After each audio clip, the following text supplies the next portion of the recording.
Hi, welcome to another episode of I Mustache You Something. I've got Dr. Rafik Attia the Magnificent. I took advantage of his uh, lack of technological savvy and I changed his name uh, on the Zoom so that it can reflect my respect for him and so that he can roll his eyes at me as usual. Um, so I don't, I stand by my title for you. How long were you the chair of the board of medicine? Oh, the chair, you don't stay more than 2 years or so, but uh, staying on the board of medicine was 2 terms, so that's 12, and then into 13 years. But I think you were the chair for longer than you were supposed to, right? They extended your tenure as the chair. No, no, I was on the board more. That is more than you're allowed to have 3 years. Then you can be renewed for another 3 years and kicked out. You must kick out. But in this, for my case, I did the 3 years, renewed 3 years. Then they did what they call a holdover, means they didn't replace me. So I was kicked out for a year, yet I was functioning, waiting for a replacement. And then instead of replacing me, they reassigned me for 2 more 3 years. And then after I finished another 6 years, I waited for a replacement, which is some months. By that time, I was worn out. And you also started one of the most successful anesthesia groups in the Northeast with some colleagues. Well, well, the colleagues started it. I just was around to help them and lead them out. And with all of these experiences, I think that I've gotten used to coming to you for questions and leaving with different questions. Well, then I did my job. I'm If like, that's the case, then I did my job. I mean, it's astounding to me. I come to you and I'm like, okay, like this is what we need to talk about, and this is what I'm thinking about. Like, what do you think? I think you're asking the wrong questions. I'm like, what? No, no, like, don't don't change the subject. Like, these are the questions, and then I leave after we talk, and I'm like, he's right. Those are the right. I'm asking the wrong questions, and then, you know, I move on. So how did you get to that point where you were able to clarify, at least for yourself first, and then be able to help others ask the right questions and figure out what questions are worth asking? Everything in life is core principles. And if you have a core principle in your life, it directs what you do and what you ask and what you behave, how you behave. And since we're Copts, we both understand what are your core. Most of the Copts share common core principles. Whether you apply them to yourself or not is a different story. But the core principles of being honest, straightforward, um, caring, loving, giving rather than taking, and so on. And if you have these core principles, then every time somebody asks you a question, you take your bias out of yourself and try and think, why is he asking that? Why is he asking that question? Why doesn't he have an answer for that question? That also then bubbles out different questions, and you leave the person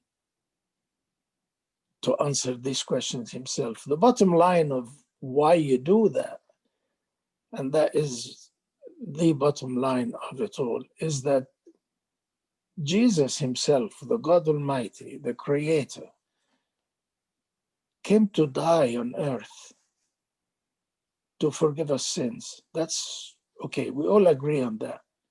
But haven't you ever thought that he came to die because he wants you to maintain your own free will to choose? You can choose him or not choose him.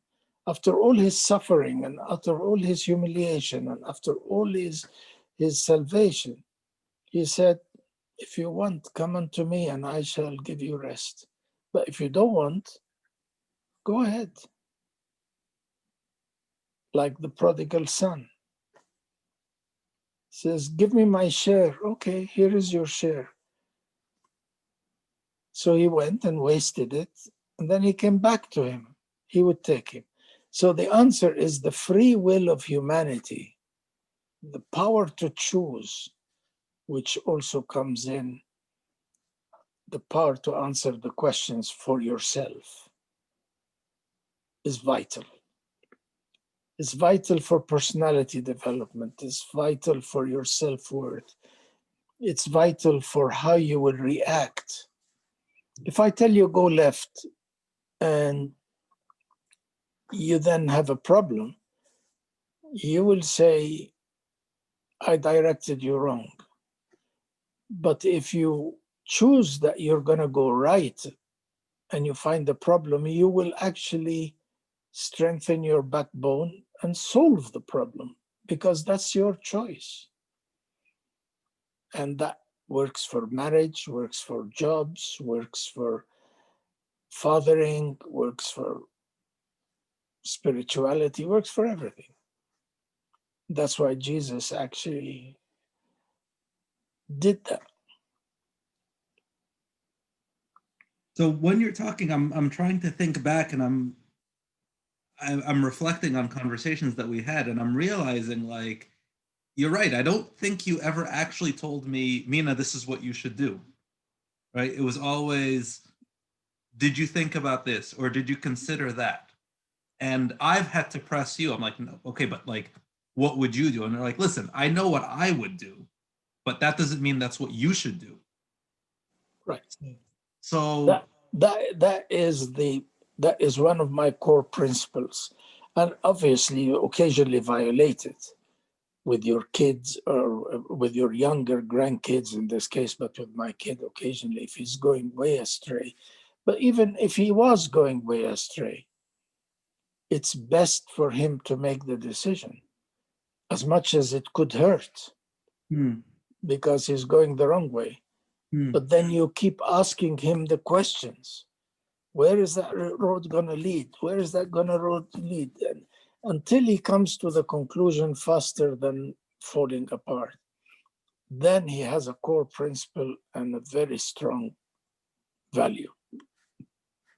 I mean, you and I share this value, right? Like of giving people space and giving them the opportunity to choose and the opportunity to fail if that's what the reality is. This conversation actually came up with one of the other mustache interviews with my friend Mira Riyad. She's a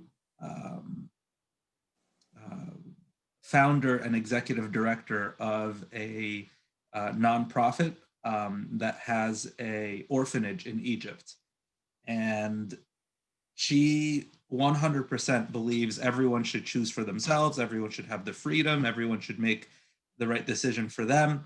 But she shared with us that there's like a specific kid that lives at the orphanage, 10 years old, and doesn't want to go to school, doesn't want to do anything. And Mira was sharing that she's in a position where she needs to kind of tell this kid, like, sorry, you're not old enough to make a choice for yourself. And it's a struggle, and it's a struggle to put yourself in a position where you're making a decision for someone else that they might resent because you're afraid that if you don't make that decision for them, they'll resent you for not making the decision. So either way, you're, Okay, if you make that decision for them, there is a big likelihood they will fail. Let me tell you two stories that may help, actually. I grew up in a private British school, and therefore we're very close, and we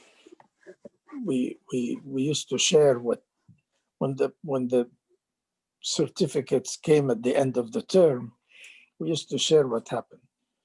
One of the fathers who did something very simple.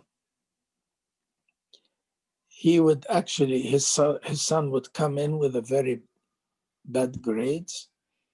He would look to him and tell him, well, you chose to have bad grades, so you're going to be a Makwagi, an Iron Man. And he would take his certificate and go to the local Makwagi and tell him to paste it on the door. And every time they want to send the stuff, they ask him to go and deliver it and pick it up so that he can see his degree, and this is his end of life. My father did, I wanted to be an ocean pilot. This is one story, I'm giving you the other story. I was the laziest bastard you've ever seen, actually. I was the end of the class. Class had 23. By the way, bastard is fine, but if your language gets any worse than that, It does, occasionally it does. You'll have to censor it. no. But So I don't know how to do the censoring. So be careful, okay. yeah, so just like you know, as best as you can. So anyway, I had it all planned up, and my dad had the same. My dad was educated in England, so he kind of had the same idea that I should make decisions for myself, and he was guiding me to make decisions. But he knew that I'm a rebel all the time. So I'm going to do. Said, well, you know, if you're going to do that job, you have to learn French, because you have to have 2 languages, 3 languages. Well, I hated French very badly, but being the rebel I am, I decided, well, I'll go to school and learn French for summer school. And then he found that this trick is not going to work. He wanted to expose me to what I have to do. So one of the surgeons, a British surgeon, who was working in Harmel Hospital somewhere in Cairo, was a very close friend of my dad. He invited him for dinner and told him to explain the job. This surgeon had actually worked on a ship for 2 years. The British do that all the time. Explain to me what the job is like, because I'm kind of blinded about it. So the surgeon sat with me and he said, oh, that's a good job, but let me explain to you. The beginning of the job, you're going to wash the decks and wash the toilets. And then you gradually grow up to become the thing. But if you're a doctor, you become second to the captain the first day you put your foot on the boat. And I did this, and he showed me the pictures of what he did and so on. Suddenly, but it's your choice. You can do what you want. They didn't have a maritime good academy for peace in Egypt, but that's what I wanted to do. So after thinking about it, I came to my dad. I said, I guess I need private lessons or something. I have to be a doctor. So there you go. So the decision must be yours, because the driver is yours. I know of somebody who got divorced and his son didn't want to go to college. Same story, doesn't want to. I don't need anything. I don't need that. I don't need that. So he came to me, and what do I do? I say, well, tell him that if he wants to live with you, you have to, he has to make a better decision, but don't make the decision for him. Otherwise, if he wants to be a hedonist, he has to go live with his mother. Well, that was the end of that. That was around maybe 10 years or 15 years ago. And that kid now is a star. I can go on and on. You have to make the person make his own decision, but that does not preclude the fact, whether by asking questions to make them realize what are the options available, or by exposing them to options through third parties, or by making them read options so that their decisions, first, you're teaching them how to make a decision. And number two, you're developing them to be stable decision makers and to choose the better decision. But whatever decision they make, they pay the price. I do that for my grandkids at 6 years old.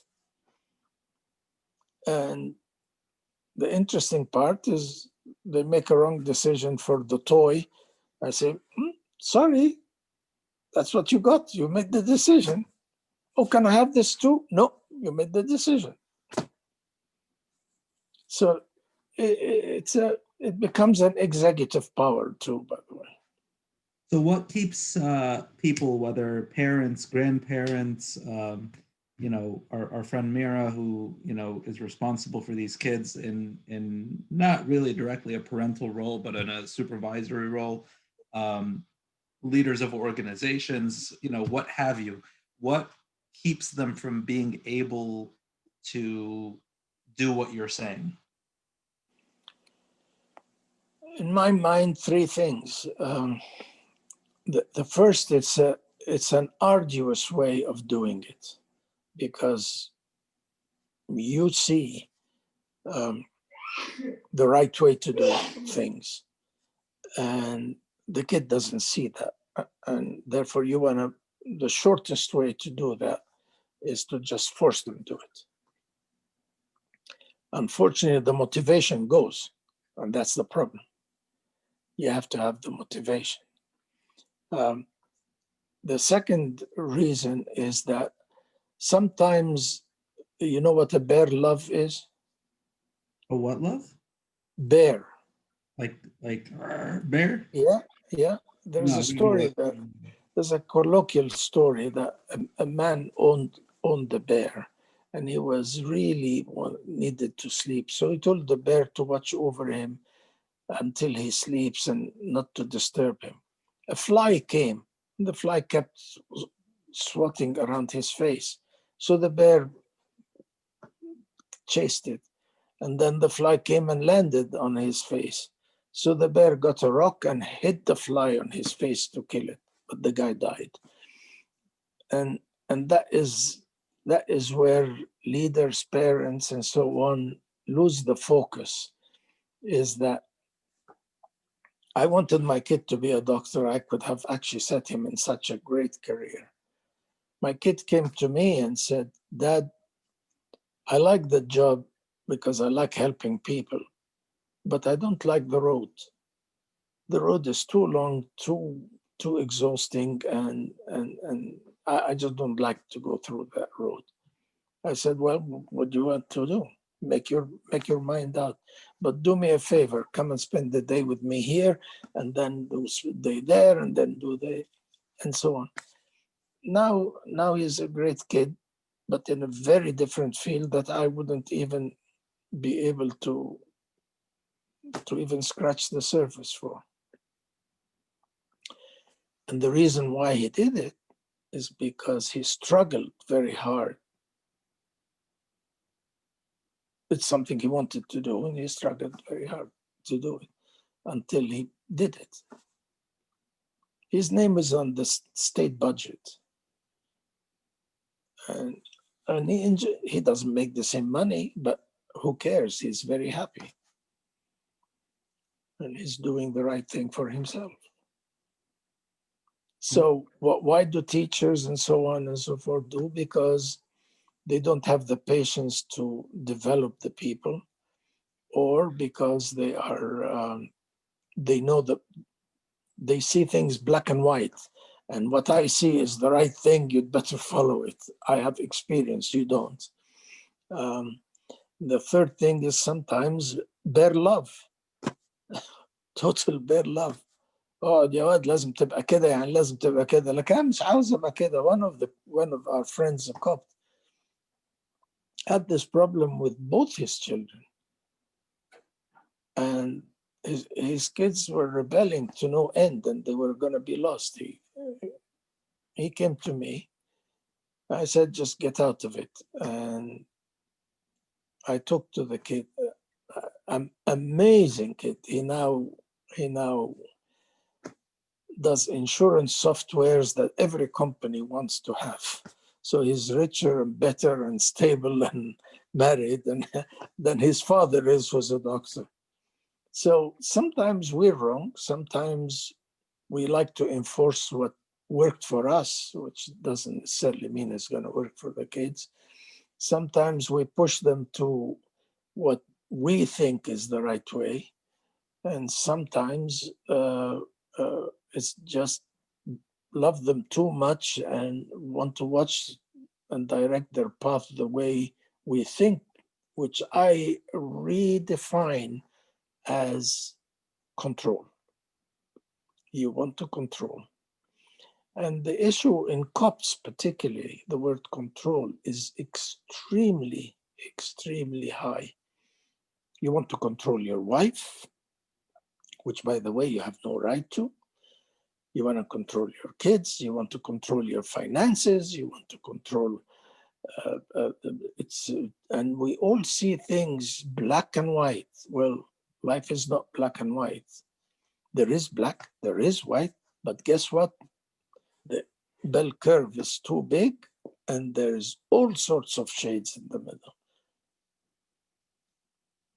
That's it.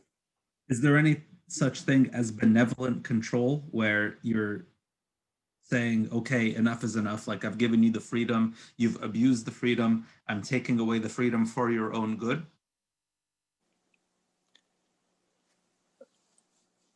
That's a good point. But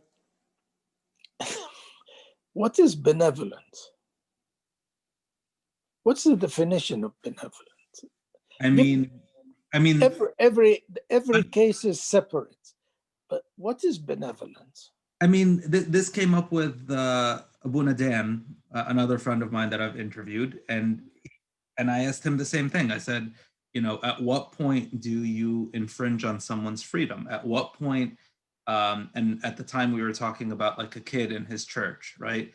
And he said the same thing, right? He said the same thing about like sometimes the parents want to control the kid and they come to you with an agenda, and my kid, you know, same thing. Like, my kid doesn't want to go to medical school. Can you believe it? My kid doesn't want to get married. Can you believe it? My kid X, Y, and Z, and they want the priest to get on board with the agenda. And he's very much like you, like, hey, like, you know, I'll talk to him, I'll talk to her, I'll listen, I'll see where they're coming from. But I'm not going to tell them what to do. And I asked him, I said, is there an exception to that? And he said, well, you know, like if the kid's doing drugs, like doing, you know, meth, heroin, like, you know, going off the deep end, yeah, that's an opportunity to say, hey, like, you know, let's nudge you in this direction a little bit. So you said most of the bell curve is gray, but at some point we're going to start talking about some kinds of black and white, right? At some point you're going to say, okay, I have a responsibility and I value freedom, but I have to limit my own belief in freedom for this reason. Do you believe in that? Or is it just, you want to do drugs? Go ahead. Okay, my experience is a bit different than that, because your benevolent control of drugs, if you take that as an example, will end up being a secretive drug user and death. While actually, if you find a way, and there's plenty of ways, to make that person recognize and choose not to try and be clean, and then help him to do that, and direct his path, but it is his choice. I give you two stories, actually, exactly that. One was a girl and from an excellent family and pretty as hell. I mean, really gorgeous. It's true. And she unfortunately married, and within 6 months, it was an awful marriage. So they got divorced. So she kind of lost it. And she ended up basically a drug user. And knowing that her parents will never accept that, she went into a secretive drug user. Make a long story short, she left the whole state and became homeless. And as a homeless person, the way she would eat when she's high or down, she would, what she used to tell me is, well, I'm not a prostitute, but I turn tricks for eating or whatever. So you can't have any worse, right? The parents for maybe 2 years would go there, take her, put her in rehab centers, and she would be clean, get out after 6 weeks or 8 weeks or 3 months, and give it another month or two, and we're back to square one. And this time she got a friend from the rehab center, so two ex-addicts. She gets pregnant, she has a baby. I can go on. It's a disaster. So the parents came screaming at me. I talked with her, and very simply I said, it's your choice, but let me spend time explaining to you which road is going here and which road is going there. And nobody's going to change your choice. It's your choice. So, and we went through the exercise, all right? Couple of weeks, she calls again and says, but I can't, this is controlling me. I said, now we can help. Parents took her and they put her in, that's her choice now. No, you choose where you want to go. She said, I heard about this place that's so good, that's so far away. So even if I get the urge, I can't run away. They're like California, somewhere in the woods or something. So she went there. And instead of 6 weeks, she found a job within that place and stayed 6 months. Wow. And she wasn't ready to leave, so she stayed close to a year. And then she went out. She's now studying to finish her degrees. She's a good mother and earning, and haven't touched the shit for now probably 2-3 years. The word shit is also acceptable. It's not. It's not. And the only reason I'm going to leave it in is so that people can see how ridiculous you are and how you torture me and how you did this at a youth meeting that I invited you to come to with kids and priests, and I'm like, this Well, is a good day. Trust me. drugs are that word. I understand, but I specifically asked you. I said, please. Well, it's a lingo. All right. It's Uncle, challenging. how old are you? Me? 80 Yeah. nearly. Close to 80. Close to 80? Yeah. You know, I have a rule in my office that if you're over 85, you get to do whatever you want. Like if someone comes in and I they're won't make it to 85, son. so, That's it. like I don't know if maybe I should change the age, and maybe I should resign myself that you could not necessarily be 85 yet. But I've realized like that by that age, there is definitely zero control I have over anything this person does. Just tell me what you Well, want. I have news for you. I had zero control since I was 15. Anyway, You're a special sorry, case. I apologize. For whatever reasons you're recording for posterity. No, like I'm posting this on YouTube and on Facebook, and there's a link on Instagram. So anybody can watch this and be like, oh, شوف بيعملوا ايه بيبوظوا الاولاد. And it's like, no, مش بنبوظ الاولاد, like we're just having a conversation. Oh, I didn't know that's what you're doing. I had no clue what you're doing it for. Anyway, all right. So what's the second story? That's a very good first story despite the profanity. Well, the second story is a similar one, actually, but he was a boy. And this one wouldn't accept talking. Poor father used to go into Roxbury to try and see him sitting on the street smoking the stuff. See, I controlled that one. And try and grab him and so on. So we tried to show him the two roads. Wouldn't hear of it. He eventually married, and the parents wouldn't. Obviously, you marry from birds of feather flock together, you know. Comes from a good family, well-to-do. They tried to everything possible to at least sort him and his new wife.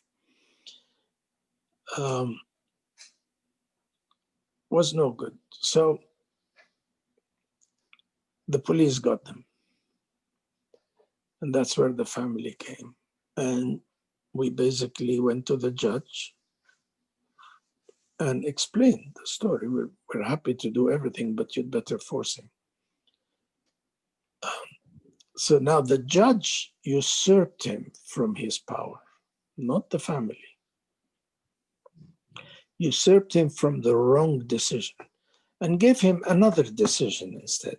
Notice decisions, still his decision. He told him, well, it's jail for 3 years or 4 years, whatever. The judge told him, I can't recall. Or you're going to be in rehab, monitored by your family, and clean up and start being a good father. Your choice.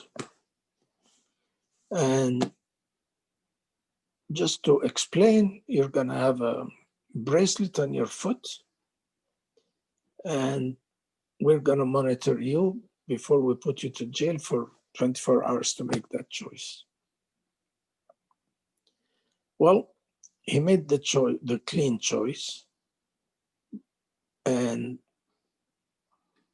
he took his 3 kids now and a wife. His wife, unfortunately, his older kid became totally autistic. I mean, really seriously so.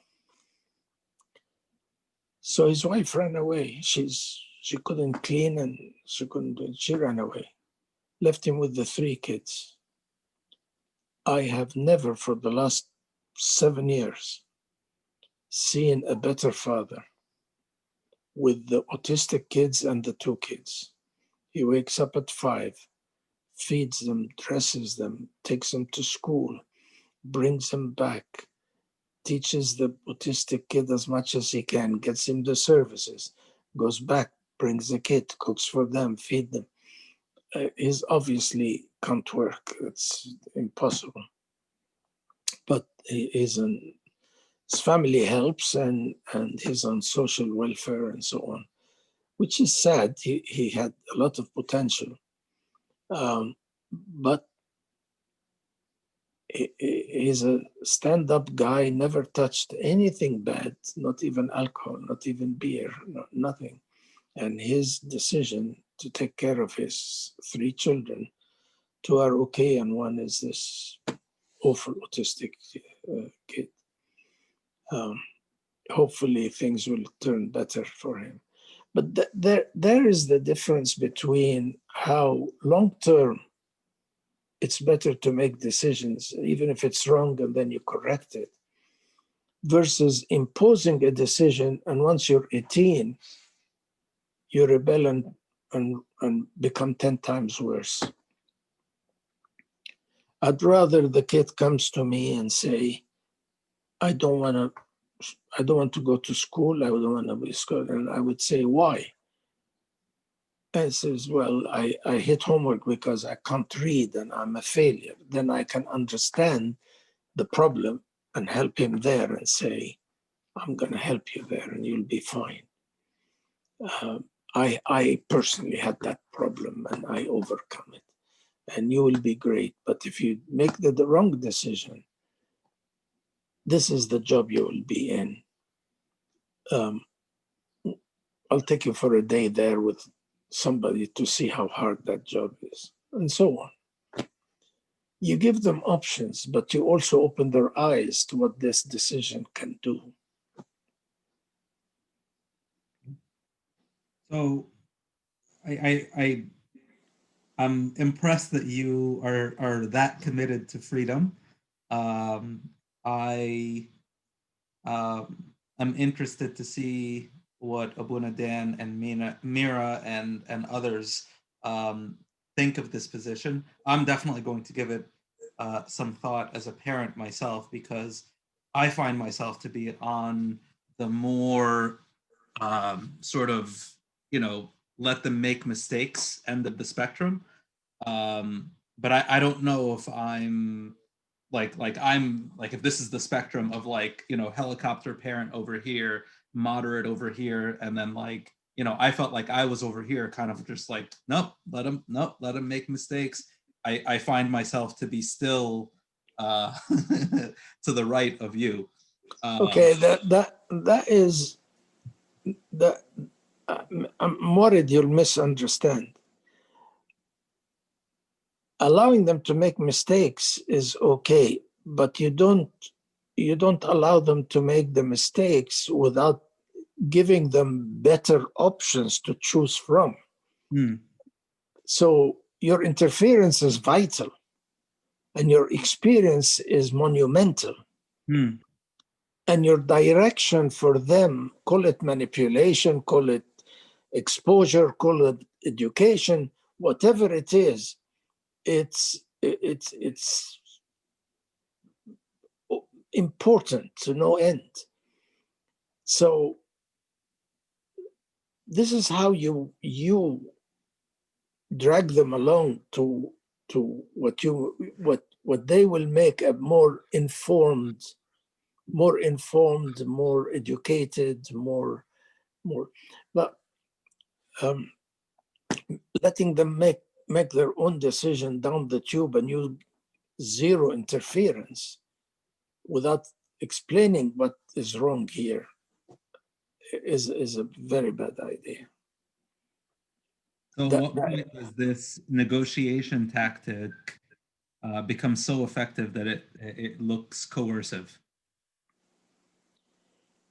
It's a decision between, look, if you don't study and do your homework, let's say an 18-year-old, if you don't continue college, I'm going to cut you and go find yourself a job and live around.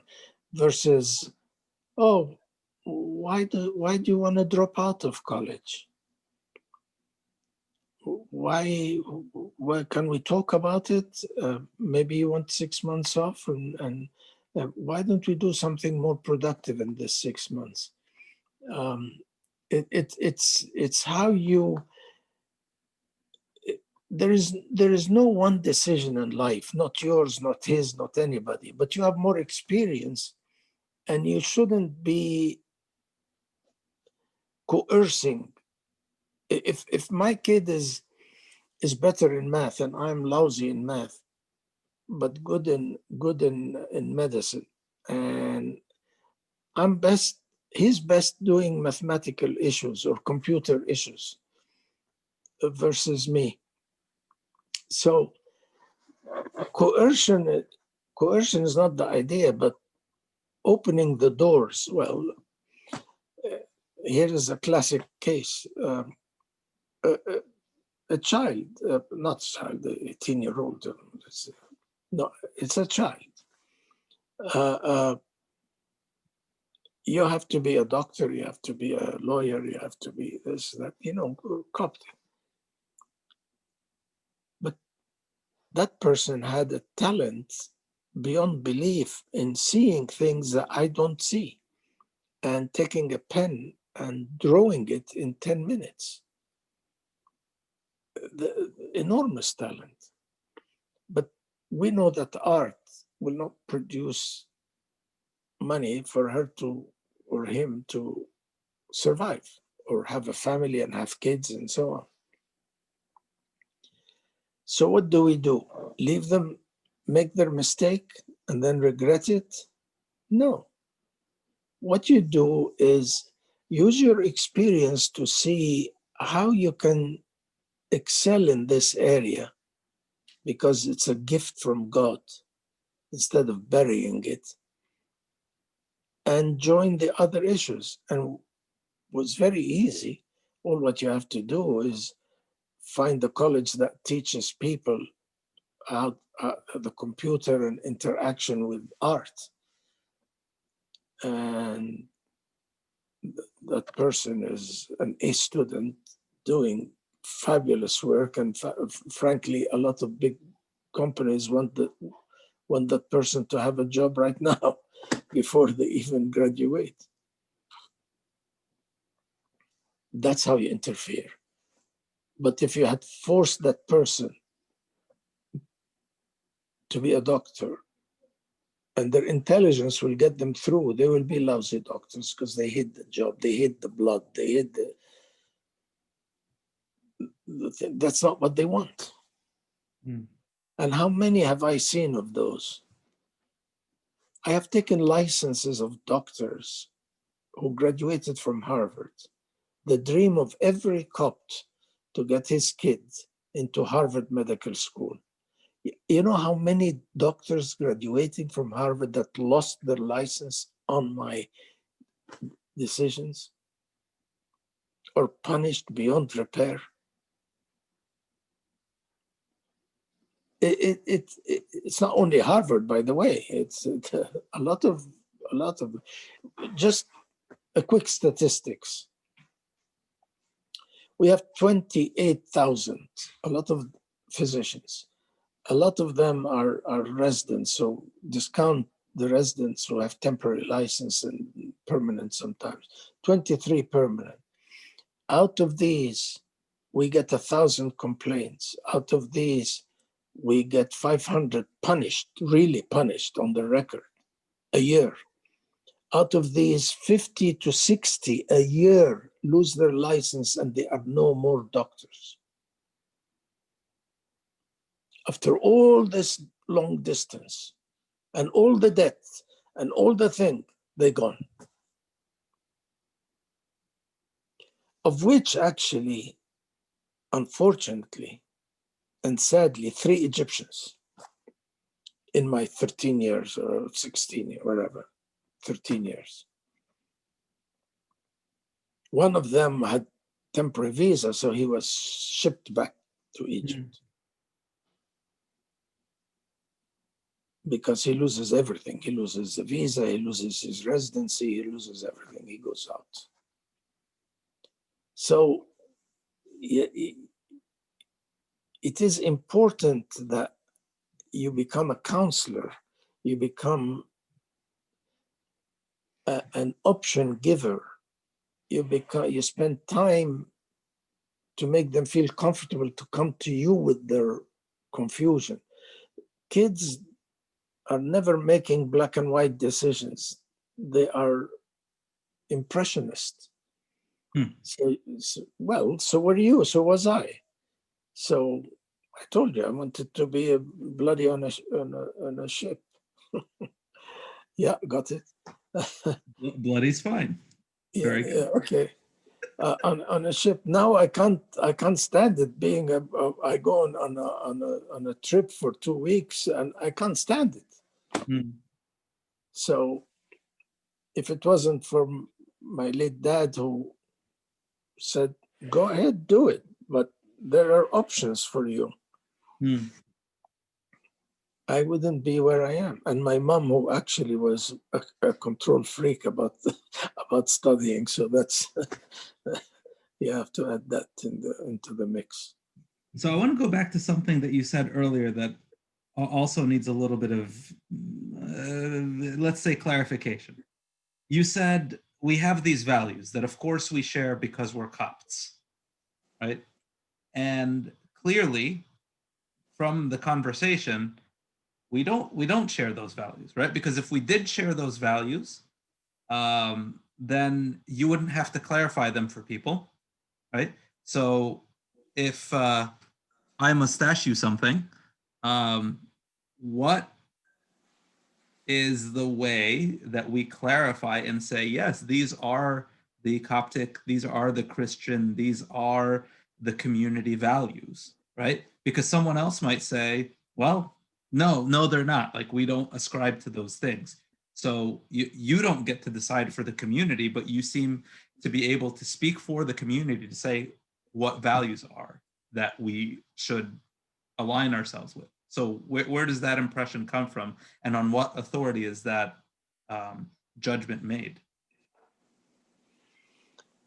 Well, there are core values that we all share, no question about it, and that is part of being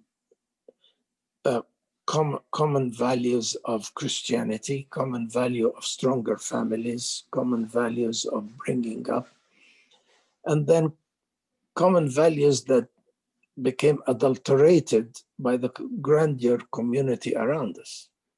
They're not necessarily Christian or Coptic, but the grand community around us infiltrated these values on us, or imposed these values on us.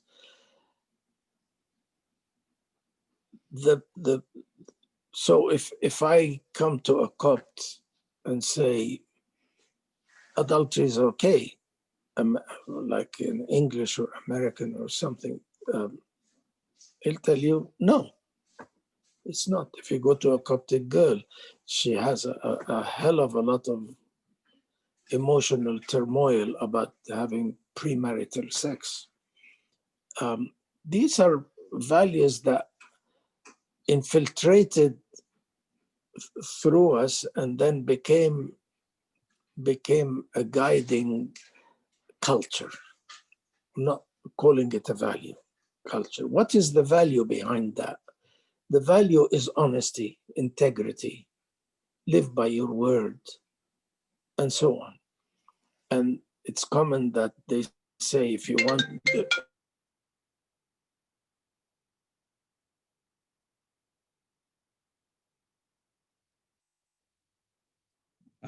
I can't hear you because I think your iPad is picking up the phone call as well.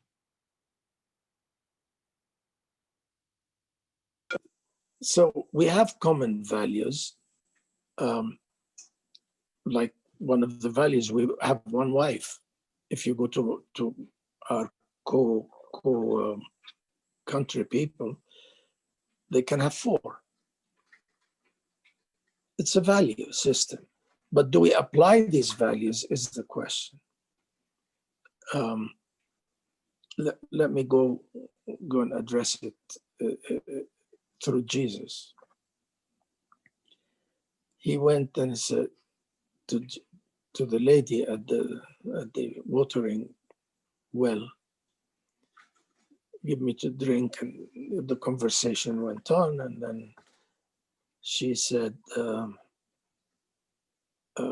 my husband said, yeah, well, I'm glad you called him friend or whatever, because you had 11 debates. And what did she do then? She flipped back to her original value and said, became a missionary, ran away everywhere, said, come and see this man who told me everything, what I was and who I am. The guy who was taking the taxation. The value system is he should be honest and take only enough, but he didn't. He took double and triple and made money for himself. Jesus was passing. He was up on the tree. Jesus asked him to come down because I will eat in your house. He didn't tell him you have to clean your ways and pay back or else go to hell. He didn't tell him any of that. He went, I'm just going to come and eat in your house. Why do you have to go on a tree to see me? I'm going to come to your house, into your heart. He went into his house, into his heart. And then the guy, out of himself, he chose a different road.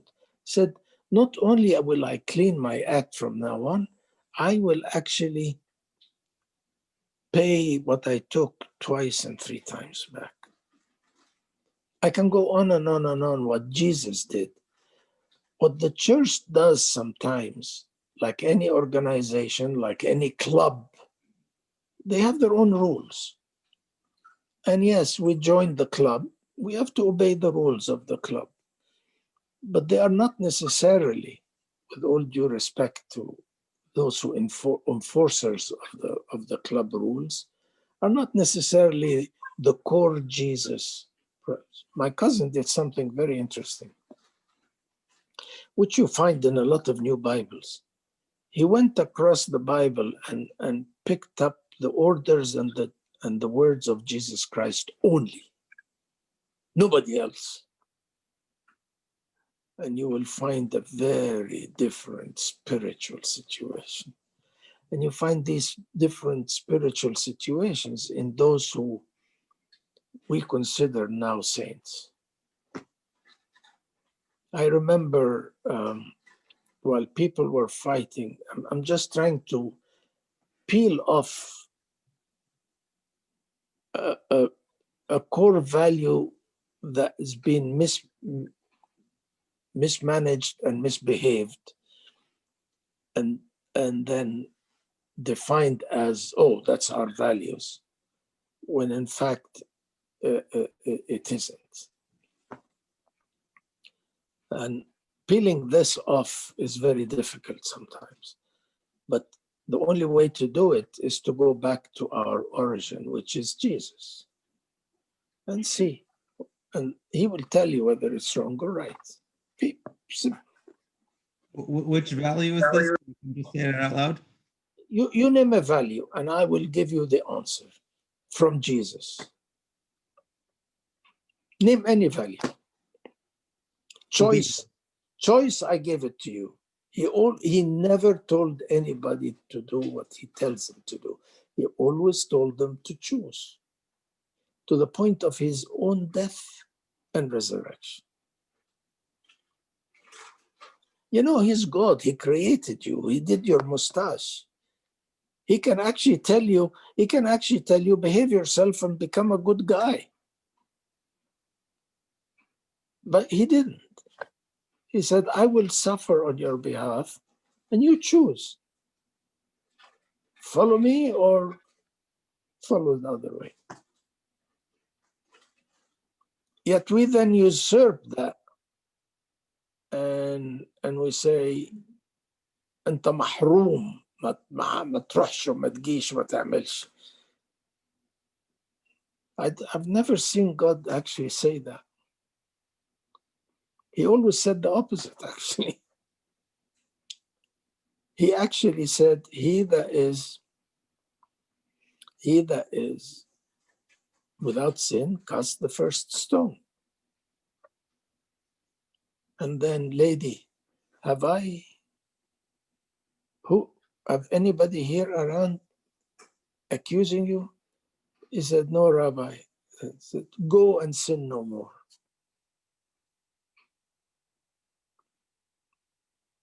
That's my advice.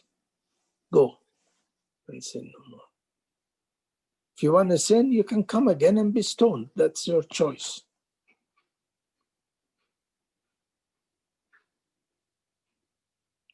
So you're saying the values are clear. The execution and the implementation of the values is where we get into problems. And when we introduce values that are not Christian values and we enforce those above the Christian values, then we have bigger problems.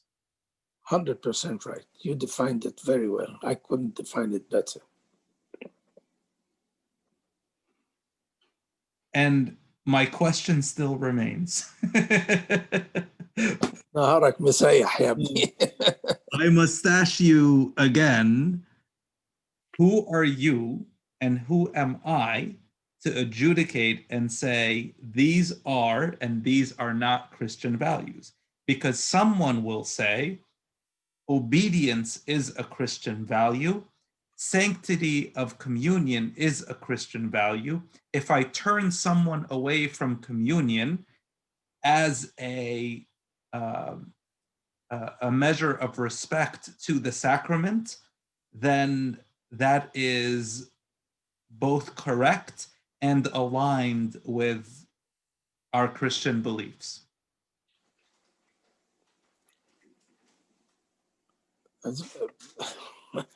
You're now going into what I call the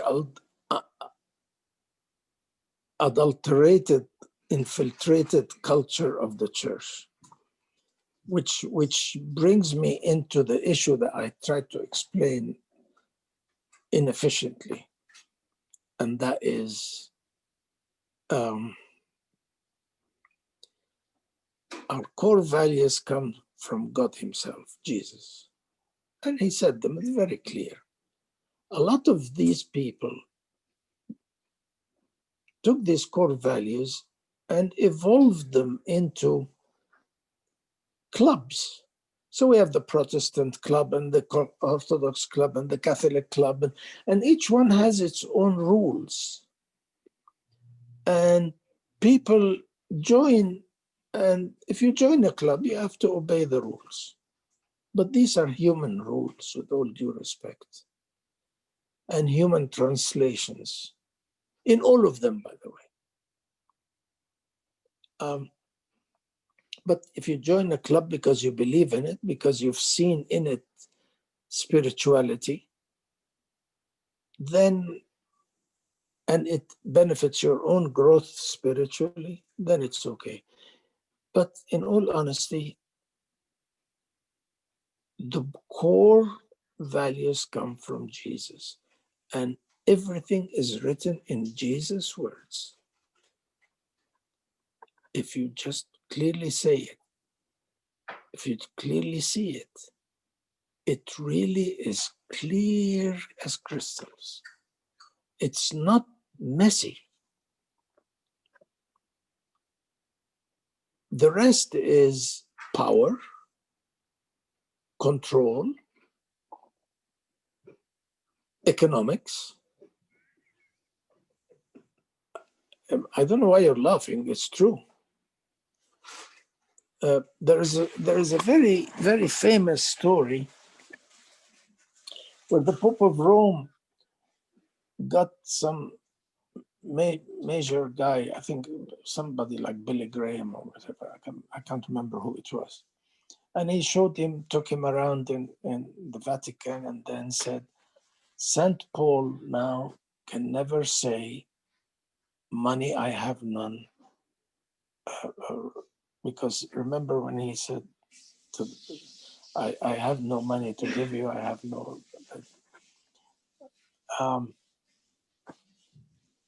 So the guy looked to him and said, and the heir of St. Paul can never say to the paralyzed man, but in the name of Jesus, rise and walk. And that is the corruption of humanity. None of us are pure. None of us are clean. Not a priest, not anybody. Jesus himself, ويقول لك لا ده بروتستانتي لا ده كاثوليكي لا ده. Jesus himself, they came to him and they told him, remember, everything comes from Jesus.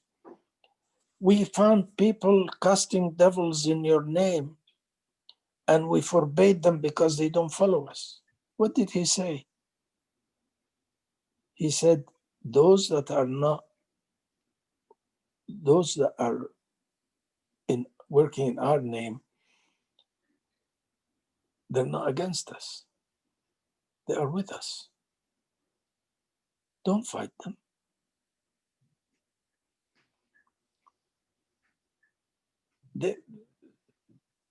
Now, that is spirituality. I remember, to me, Pope Carolus is my saint. We used to carol. You know what caroling is? You know, before Christmas, we have a big bus full of people and we go to homes and carol in homes and help people depressed and so on. And one said, they're mostly Protestants, of course, Church of God type people. I was with them. I was actually an activist. And they said, wish we went to the Pope. So I used to see him quite often every week, a couple of times even. I went and I said, these Protestant people want to come. He looked at me and said, what time? I said, 6 o'clock after, but you're always closed. And he says, okay, 6 o'clock I'll be open and waiting for them. I said, they're Protestant. He said, are they gonna sing for Jesus? Are they gonna pray for Jesus? Are they all like that? I said, then I will meet every one of them. And we came with the bus full of load of people, and with candles they lit up, walked up the stairs to his sitting room. He met every single one of us, one by one, blessed them, and prayed for them. We sang a couple of carols to him, and he dismissed us. Now let me tell you another one. To know what the rules are, one of the bishops, رب العفاريت الله يرحمه, يعني he became a rebel. And as a rebel, a bunch of students started a real marsh rebellion in Cairo, and they were walking towards the patriarchate. The police had وراح يقف to stop them from going in, لا يأذوا البطرك ولا بتاع ولا يخطفوا البطرك زي ما خطفوا أنبا يوسف. And then they ran up to warn him. He looked to them and he said, what's your problem? This is a true story. He said, there are people violent, they're chanting against you. He said, please leave my children to come to me. Get away. Open the doors and I will meet them. And they came back. They found no police, no nothing. The doors were opened and he was waiting for them. One by one to come in. They stopped chanting. He blessed them and told them to pray for the church. Tiklu ala Allah. Now that's Christianity. That's spirituality. Let me give you the opposite of how politics pollutes the church sometimes. But that's the club. And I obey the club and I follow the rules of the club. That is the club. one of our spiritual leaders, Matta al-Maskin, and one of our spiritual and papal leaders, Allah yarhamuhullah, suddenly they disagree on some theological something. Man, let me address this theology later on in life. But يقول له انت محروم وانت لا انا حرمك, لا انت مالكش حق تحرمني, لا انا احرمك. But and the whole this argument fight, look what he wrote, look what he did. We don't believe this, we don't believe that. ايه الهبل المسيح ده؟ That Jesus never did this, never.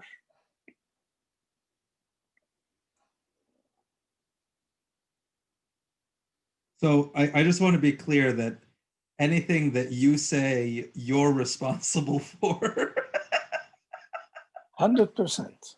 So, like, I have lots of guests on this video, whatever you call it, YouTube, podcast, whatever it is. And I You're scared. like I had like it's only been a handful of times where I'm like, okay, this is it. I'm not Coptic anymore. No, that is wrong. You see, that's where I disagree with you. Again, it's a club. Like every clubs, there is evolutions and there is pollutions. People of your magnitude and your power and your status in society and so on, at your age, you're a bit of a rebel, but that's okay. That I was too. What you need to do is re-anchor yourself to. No, I don't mean that I'm leaving. No, I want to stay, but I'm gonna get kicked out because of what you said. No, they won't kick me out. I said that to popes. I said that to other people. It's, they, unless one of the priests wants to kick me out, many other priests have accepted what I said and agreed with it, by the way. So you had defan, you're gonna stand. They're like, no, he didn't say anything. I said it. You're gonna stick up for me. But I'm saying it, so why would I?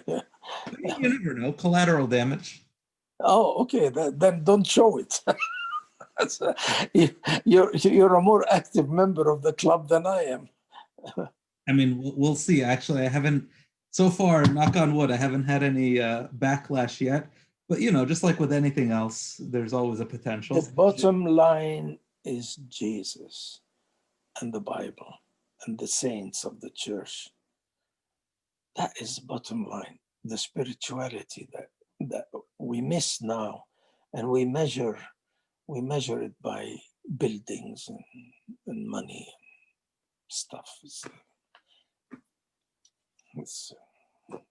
Well, I have, as always, with any conversation with you, really enjoyed this. As I told you, you said, "Oh, what are we going to do? What are we going to talk about?" I just simply do not understand what you're doing. I wanted to know what the goal is. We still don't know. We will see, right? Like we're enjoying each other's company.